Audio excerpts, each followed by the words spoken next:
जय माता की दोस्तों, माता रानी की कृपा आप सभी लोग सदा सर्वदा बनी रहे। दोस्तों, आपको स्वागत है अपने channel my lovely home and garden में। दोस्तों, नित्य की तरह हमें दुर्गा अष्टमी के दिन भी, जिस दिन व्रत धारण करना है, अगर व्रत नहीं भी धारण कर रहे हैं तो भी पूजा करनी चाहिए। तो उस दिन नित्य की तरह नित्य क्रिया से निवृत्त होने के बाद गंगा जल मिश्रित जल से स्नान करना चाहिए और पूरे घर में गंगा जल का छिड़काव करके शुद्धिकरण करना चाहिए दोस्तों।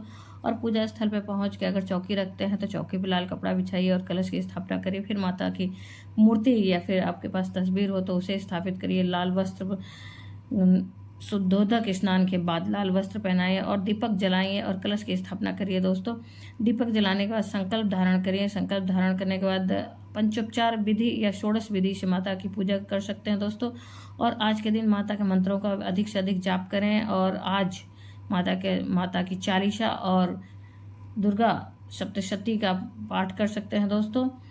और उसके बाद माता के जो सर्व मंगल मांगल्ये शिवे सर्वार्थ साधिके शरण्यतम के गौरी नारायणी नमस्तुते मंत्र का जाप अधिक से अधिक करें। या फिर नवारण मंत्र जो होता है, बीज मंत्र, ओम ऐम ह्रीं क्लीं चामुंडाय विच्चे, इसका जाप आप अधिक से अधिक कर सकते हैं दोस्तों। फिर नहीं पाठ कर पाते हैं तो कम से कम चतुर्थ अध्याय जो है सप्तशती पाठ का, उसे अवश्य करें। फिर माता का प्रिय पुष्प जो होता है लाल और लाल वस्त्र, ये सब आज के दिन अवश्य चढ़ाएं दोस्तों। विधि विधान से पूजन करने के बाद भोग तो अवश्य लगाएं। दोनों टाइम का भोग लगाना बहुत ही आवश्यक है। फिर उसके बाद दोस्तों माता को मीठी पान अर्पित करना चाहिए, लेकिन उसमें चूना और सुपारी नहीं होना चाहिए। मीठा पान अर्पित किया जाता है किसी भी देवता को, देवी को, तो उसमें सुपारी और चूना नहीं होना चाहिए। फिर दोस्तों इस बात का आप ध्यान रखें कि इनको क्या चढ़ाना चाहिए, क्या नहीं चढ़ाना चाहिए। तो चढ़ाने वाली बातें जैसे मैंने बताया कि इन्हें गुड़हल की फूल या लाल रंग की चीज़ ज़्यादा पसंद है तो उन सब चीज़ों को चढ़ाएं। और नारियल का भोग भी अवश्य लगाएं और संध्या काल के पूजन में खीर का भोग अवश्य लगाएं।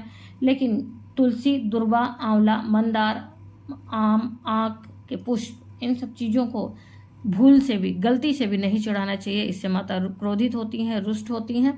तो इस बात का आप अवश्य ध्यान रखें। और इत्र अवश्य ही अर्पित करें दोस्तों। ये तो रहे उपाय कि माता को कैसे प्रसन्न किया जाए। तो दोस्तों आशा करते हैं कि आगे वीडियो में जो भी जानकारी है बहुत विशेष होने वाली है, तो उम्मीद करते हैं कि आप पूरी जानकारी लेंगे दोस्तों। और इस वीडियो की कोई भी जानकारी आपको अच्छी लगे तो लाइक तो अवश्य करिए। लाइक ही आपका जो होता है हम लोगों के लिए बहुत ही उपयोगी होता है, क्योंकि वही एक माध्यम है जिससे हम लोगों को पता चलता है कि आपकी वीडियो उपयोगी लगी। और दोस्तों अगर वीडियो अच्छा लगे तो अपने फ्रेंड्स और फैमिली में ज़्यादा से ज़्यादा शेयर करें, ताकि हम और आप मिलकर औरों की भी ज़िंदगी में खुशियाँ भर सकें। दोस्तों माता रानी के नाम का जयकारा कमेंट बॉक्स में अवश्य लगाएं। अगर कोई भी सुझाव हो या कोई भी प्रश्न हो तो कमेंट बॉक्स में अवश्य लिखें। और अभी तक आप मेरे चैनल पर नए हैं तो मेरे चैनल को सब्सक्राइब करें और बेल नोटिफिकेशन अवश्य दबाएं, ताकि आने वाली जानकारी आपको समय से मिल सके दोस्तों। तो पूजा के बाद आज के दिन जो भी व्रत धारण करते हैं या नहीं भी करते हैं, फिर भी उन्हें माता की कथा अवश्य आज के दिन सुननी चाहिए दोस्तों। अगर आप पाठ कर सकते हैं, पढ़ सकते हैं माता की कथा तो पढ़ें, नहीं तो अब आप यहाँ से भी सुन सकते हैं दोस्तों। तो फटाफट से शुरू करते हैं। माता दुर्गा अष्टमी, मासिक दुर्गा अष्टमी की कथा क्या है दोस्तों। पौराणिक मान्यताओं के अनुसार प्राचीन काल में असुर दंभ को एकमात्र पुत्र था महिषासुर, और उसे बचपन से ही अमर होने की प्रबल इच्छा थी।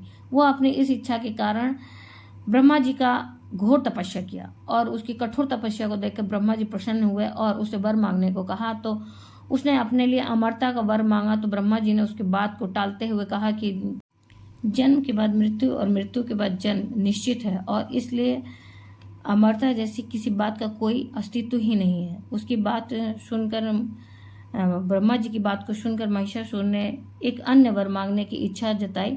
तो ब्रह्मा जी ने कहा ठीक है, आप मांग सकते हैं। तो उन्होंने मांगा कि हमें सिर्फ मेरी मृत्यु किसी स्त्री के हाथ से ही हो, हमें और कोई मार न सके, चाहे वो देवी हो, देवता हो, या फिर कोई भी पुरुष हो, या फिर कोई भी जीव जंतु हो, या फिर किसी भी प्रकार से मेरी मृत्यु नहीं हो सिवाय और सिवाय स्त्री के। तो ब्रह्मा जी ने कहा तथास्तु। और इसके बाद ब्रह्मा जी वहाँ से अंतर ध्यान हो जाते हैं। और ब्रह्मा जी के वरदान की वजह से महिषासुर जो था घमंडी और भी अत्याचारी हो गया, और वह उसकी अत्याचार इतनी बढ़ी कि वह पृथ्वी लोक पे अत्याचार करने लगा, और पृथ्वी लोक पे अत्याचार करके पृथ्वी पे विजय प्राप्त किया, और पाताल पे अत्याचार करके पाताल को प्राप्त कर लिया। फिर उसके बाद वो अपने घमंड और शक्ति में चूर होकर वह इंद्रलोक पे भी आक्रमण किया और इंद्रलोक पे आक्रमण करने के बाद वह इंद्रदेव को परास्त करके वहाँ भी स्वर्ग में अपना राज्य स्थापित कर लेता है। और तब वहाँ से सभी देवी देवता त्रिदेवों के पास पहुँचते हैं अपनी मदद मांगने के लिए। तो वहाँ पे जब मदद मांगते हैं तो विष्णु जी सलाह देते हैं कि सभी देवी देवता मिलकर माता शक्ति का आह्वान करें और माता शक्ति ही आपको बचा सकती हैं। तो माता शक्ति का सभी देवी देवता पुकारते हैं और आह्वान करते हैं। तो माँ सुनकर सभी देवों की, जितने भी देव थे उनके शरीर से तेज निकलता है और वो तेज जो है एक सुंदर स्त्री का रूप धारण करता है। और एक सुंदर स्त्री जब होती हैं तो वही आदि शक्ति होती हैं। आदि शक्ति जिसके तेज और स्वरूप से सभी देवी देवता भी चकित हो जाते हैं। त्रिदेवों की मदद से हिमवान ने देवी को सवारी के रूप में सिंह का वाहन दिया और सभी देवी देवताओं ने मिलकर माता को अस्त्र शस्त्र अपने एक एक दिए।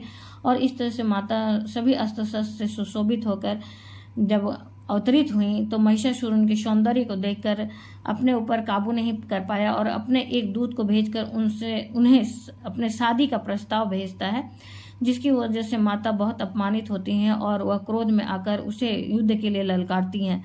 तो महिषासुर अपने घमंड में, अपने शक्ति के घमंड में वह ये भूल जाता है कि उसे ब्रह्मा जी का वर क्या मिला है और वह माता से युद्ध करने के लिए अपने सभी सैनिकों को लेकर चला जाता है। और युद्ध में एक एक करके उसके सभी सैनिक मारे जाते हैं। और महिषासुर, ऐसी मान्यता है कि महिषासुर जो है 9 दिन माता से युद्ध करता है, विभिन्न रूपों को धारण करके माता को छलने की कोशिश करता है, लेकिन उसकी कोई भी चाल नहीं चल पाती है और अंततः उसका वध होता है। जिस दिन माता ने पृथ्वी, पाताल और स्वर्ग को महिषासुर से मुक्त कराया था, उसी दिन से माता दुर्गा अष्टमी मतलब माता रानी की पूजा की जाती है, दुर्गा रानी की पूजा की जाती है। उसी दिन से अष्टमी का व्रत और पूजा उपवास भक्तगण मनाते हैं। दोस्तों, ये तो रही माता की कथा। और माता का व्रत कब करना है दोस्तों? माता का जो व्रत है, तिथि अष्टमी तिथि तो प्रारंभ हो रही 27 मई दिन शनिवार से ही सुबह 7:47 से, और अष्टमी तिथि जो है वो आपका समाप्त हो रही है दोस्तों 28 मई को दिन रविवार को सुबह 9:57 पे। और उदय तिथि के अनुसार व्रत 28 मई दिन रविवार को रखा जाएगा दोस्तों। तो पूजा करने के बाद कथा अवश्य ही सुने और बातों का कुछ रखे ख्याल। चौकी दूसरे दिन ही हटाया, अगर चौकी और कलश रखते हैं तो। और करें एक अचूक उपाय में, आप अवश्य ही आज के दिन कन्या भोजन कराएं, चाहे एक हो या जितनी संख्या में मिल जाए कन्याएं, उनका पूजन अर्चन अवश्य करें। और माता को श्रृंगार की वस्तु में सिंदूर बिंदु तो अवश्य ही चढ़ाएं, अगर कुछ नहीं आपका सामर्थ्य है तो चढ़ाने का।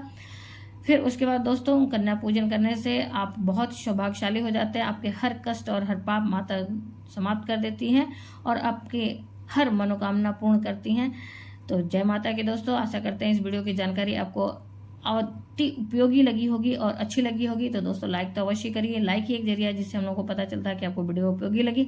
और दोस्तों अगर वीडियो अच्छी लगी तो अपने फ्रेंड्स और फैमिली में अवश्य शेयर करें, ताकि हम और आप मिलकर दूसरों की भी मदद कर सके दोस्तों। फिर दोस्तों, आप अभी तक मेरे चैनल पर नए हैं तो मेरे चैनल को सब्सक्राइब कर लें और बेल नोटिफिकेशन अवश्य दबाएं, ताकि आने वाली जानकारी आपको समय से मिल सके दोस्तों। फिर कोई भी सुझाव हो या कोई भी प्रश्न हो तो आप कमेंट बॉक्स में अवश्य लिख सकते हैं। तब तक के लिए धन्यवाद दोस्तों। जय माता की दोस्तों। माता रानी की कृपा आप सभी लोगों पर सदा और सर्वदा बनी रहे दोस्तों। आपको माता रानी की कथा का लिंक आई बटन पे मिल जाएगा और निर्जला एकादशी व्रत की संपूर्ण जानकारी और क्या दान दें कि आपको 1000 यज्ञ के बराबर पुण्य मिले, इसका भी आपको आई बटन पे लिंक मिल जाएगा दोस्तों। तो फिर मिलते हैं एक नई जानकारी के साथ नई वीडियो में। धन्यवाद दोस्तों। जय माता की दोस्तों। माता रानी की कृपा आप सभी लोगों को सदा और सर्वदा बनी रहे।